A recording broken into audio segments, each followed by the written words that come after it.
Deuteronomy chapter 1.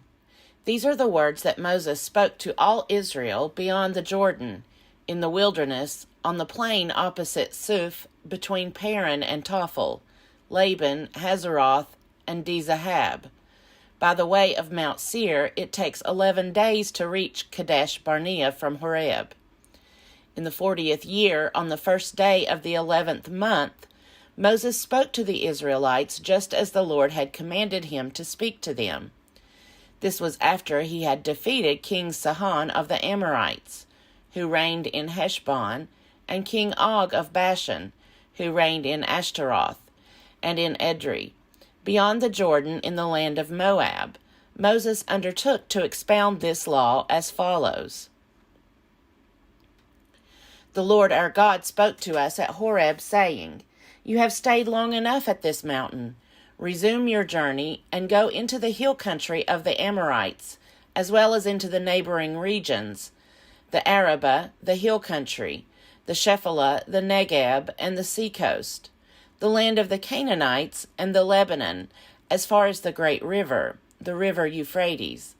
See, I have set the land before you. Go in and take possession of the land that I swore to your ancestors, to Abraham, to Isaac, and to Jacob, to give to them and to their descendants after them." At that time I said to you, "I am unable by myself to bear you. The Lord your God has multiplied you, so that today you are as numerous as the stars of heaven. May the Lord, the God of your ancestors, increase you 1,000 times more and bless you, as he has promised you. But how can I bear the heavy burden of your disputes all by myself? Choose for each of your tribes individuals who are wise, discerning, and reputable to be your leaders." You answered me, "The plan you have proposed is a good one." So I took the leaders of your tribes, wise and reputable individuals, and installed them as leaders over you, commanders of thousands, commanders of hundreds, commanders of 50s, commanders of 10s, and officials throughout your tribes. I charged your judges at that time, "Give the members of your community a fair hearing, and judge rightly between one person and another, whether citizen or resident alien. You must not be partial in judging. Hear out the small and the great alike. You shall not be intimidated by anyone, for the judgment is God's. Any case that is too hard for you, bring to me, and I will hear it." So I charged you at that time with all the things that you should do. Then, just as the Lord our God had ordered us, we set out from Horeb and went through all that great and terrible wilderness that you saw, on the way to the hill country of the Amorites, until we reached Kadesh Barnea. I said to you, "You have reached the hill country of the Amorites, which the Lord our God is giving us. See, the Lord your God has given the land to you. Go up, take possession, as the Lord, the God of your ancestors, has promised you. Do not fear or be dismayed." All of you came to me and said, "Let us send men ahead of us to explore the land for us and bring back a report to us regarding the route by which we should go up and the cities we will come to." The plan seemed good to me, and I selected 12 of you, one from each tribe. They set out and went up into the hill country, and when they reached the valley of Eshcol, they spied it out and gathered some of the land's produce, which they brought down to us. They brought back a report to us and said, "It is a good land that the Lord our God is giving us." But you were unwilling to go up. You rebelled against the command of the Lord your God. You grumbled in your tents and said, "It is because the Lord hates us that he has brought us out of the land of Egypt, to hand us over to the Amorites to destroy us. Where are we headed? Our kindred have made our hearts melt by reporting. The people are stronger and taller than we. The cities are large and fortified up to heaven. We actually saw there the offspring of the Anakim." I said to you, "Have no dread or fear of them. The Lord your God, who goes before you, is the one who will fight for you. just as he did for you in Egypt before your very eyes, and in the wilderness, where you saw how the Lord your God carried you, just as one carries a child, all the way that you traveled until you reached this place. But in spite of this, you have no trust in the Lord your God, who goes before you on the way to seek out a place for you to camp, in fire by night and in the cloud by day, to show you the route you should take. When the Lord heard your words, he was wrathful and swore, "Not one of these, not one of this evil generation, shall see the good land that I swore to give to your ancestors, except Caleb son of Jephunneh. He shall see it, and to him and to his descendants I will give the land on which he set foot, because of his complete fidelity to the Lord. Even with me the Lord was angry on your account, saying, You also shall not enter there. Joshua son of Nun, your assistant, shall enter there. Encourage him, for he is the one who will secure Israel's possession of it. And as for your little ones who you thought would become booty, your children, who today do not yet know right from wrong, they shall enter there. To them I will give it, and they shall take possession of it. But as for you, journey back into the wilderness in the direction of the Red Sea." You answered me, "We have sinned against the Lord. We are ready to go up and fight, just as the Lord our God commanded us." So all of you strapped on your battle gear and thought it easy to go up into the hill country. The Lord said to me, "Say to them, Do not go up and do not fight, for I am not in the midst of you. Otherwise, you will be defeated by your enemies." Although I told you, you would not listen. You rebelled against the command of the Lord and presumptuously went up into the hill country. The Amorites who lived in that hill country then came out against you and chased you as bees do. They beat you down in Seir as far as Hormah. When you returned and wept before the Lord would neither heed your voice nor pay you any attention, after you had stayed at Kadesh as many days as you did. Deuteronomy chapter 2. We journeyed back into the wilderness, in the direction of the Red Sea, as the Lord had told me, and skirted Mount Seir for many days. Then the Lord said to me, "You have been skirting this hill country long enough. Head north and charge the people as follows. You are about to pass through the territory of your kindred, the descendants of Esau, who live in Seir. They will be afraid of you. So be very careful not to engage in battle with them. For I will not give you even so much as a foot's length of their land, since I have given Mount Seir to Esau as a possession. You shall purchase food from them for money, so that you may eat, and you shall also buy water from them for money, so that you may drink. Surely the Lord your God has blessed you in all your undertakings. He knows you're going through this great wilderness. These 40 years the Lord your God has been with you. You have lacked nothing. So we passed by our kin, the descendants of Esau who live in Seir, leaving behind the root of the Arabah, and leaving behind Elath and Ezon-Geber. When we had headed out along the route of the wilderness of Moab, the Lord said to me, "Do not harass Moab or engage them in battle, for I will not give you any of its land as a possession, since I have given Ar as a possession to the descendants of Lot. The Emim, a large and numerous people, as tall as the Anakim, had formerly inhabited it. Like the Anakim, they are usually reckoned as Rephaim, though the Moabites call them Emim. Moreover, the Horim had formerly inhabited Seir. But the descendants of Esau dispossessed them, destroying them and settling in their place, as Israel has done in the land that the Lord gave them as a possession. Now then, proceed to cross over the Wadi Zered."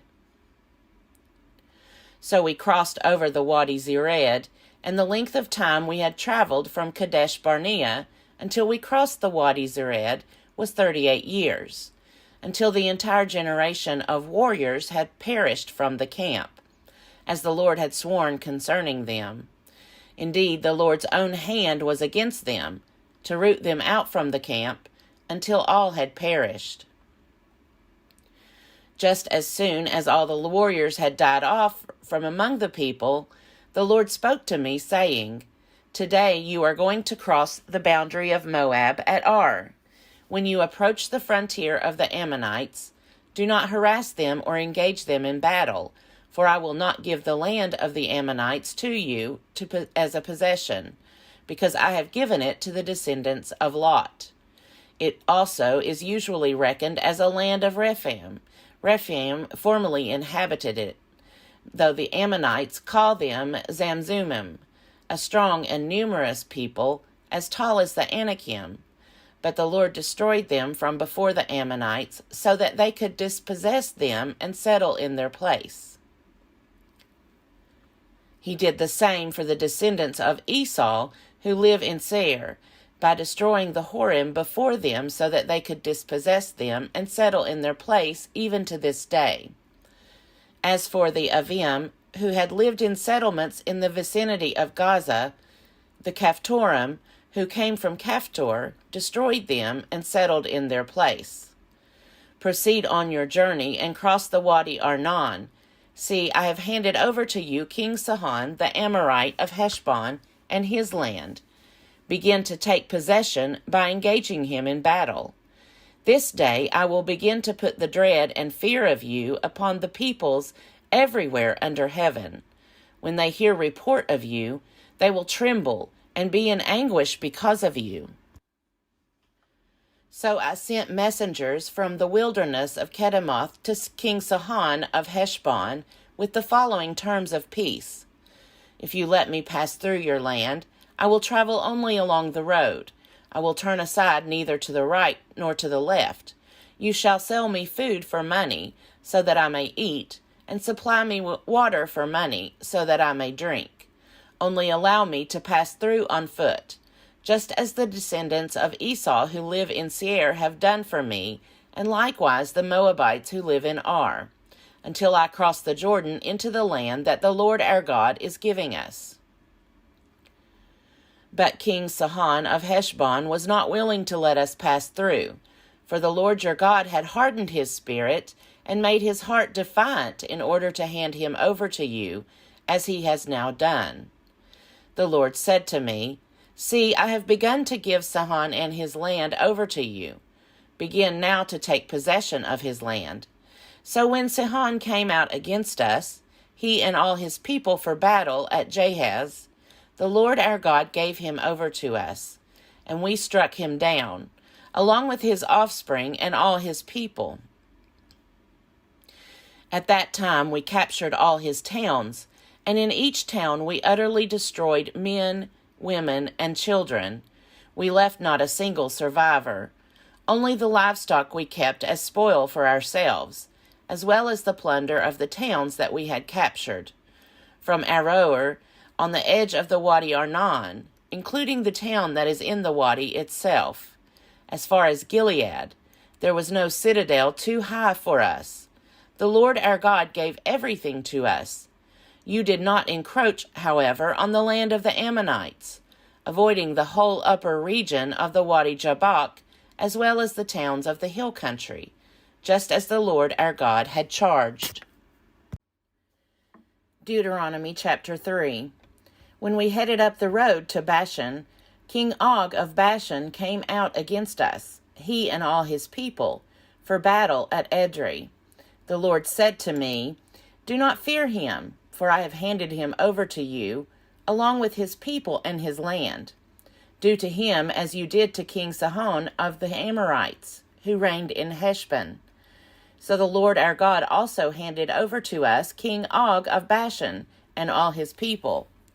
We struck him down until not a single survivor was left. At that time we captured all his towns. There was no citadel that we did not take from them. 60 towns, the whole region of Argob, the kingdom of Og in Bashan.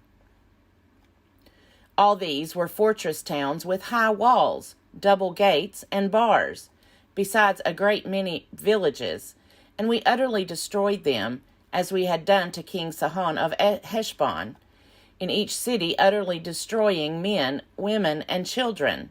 But all the livestock and the plunder of the towns we kept as spoil for ourselves. So at that time we took from the 2 kings of the Amorites the land beyond the Jordan, from the Wadi Arnon to Mount Hermon. The Sidonians call Hermon Sirion, while the Amorites call it Sinir. All the towns of the tableland, the whole of Gilead, and all of Bashan, as far as Selekah and Edrei, towns of Og's kingdom in Bashan. Now only King Og of Bashan was left of the remnant of the Rephaim. In fact, his bed, an iron bed, can still be seen in Rabbah of the Ammonites. By the common cubit it is 9 cubits long and 4 cubits wide. As for the land that we took possession of at that time, I gave to the Reubenites and Gadites the territory north of Aroer, that is on the edge of the Wadi Arnon, as well as half the hill country of Gilead with its towns. And I gave to the half-tribe of Manasseh the rest of Gilead, and all of Bashan, Og's kingdom. The whole region of Argob, all that portion of Bashan, used to be called a land of Rephaim. Jair the Manassite acquired the whole region of Argob as far as the border of the Geshurites and the Maccathites, and he named them, that is Bashan, after himself, Havoth Jair, as it is to this day.